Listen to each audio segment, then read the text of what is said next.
Sexual behaviour in pubs and clubs in the Teesside area has become a growing part of a typical night out. With a growing sexualised culture amongst young adults, this behaviour seems to be considered as normal. It must be made more clear that a simple touch without consent can amount to sexual assault. With this kind of behaviour happening more often, boundaries are starting to become non-existent.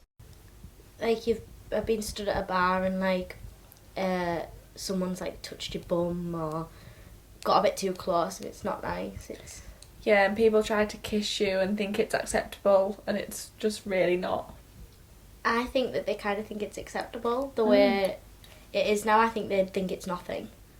Teesside spoke to Arch North East to find out how they help victims of sexual assault. I think that we're living in a culture at the moment where sexual assault happens every single day. It's almost part of people's everyday experience when they go out into a nightclub. And I think people are starting to ignore it and not take it seriously. But the experience of women, if they're going to a nightclub, they're getting grabbed, they're getting rubbed up against, they're being touched, and it makes them feel incredibly vulnerable and incredibly unprotected. We have heard for decades now that if we dress in a certain way, if we dress provocatively, if we're flirty, then we're asking for it and we're getting into trouble.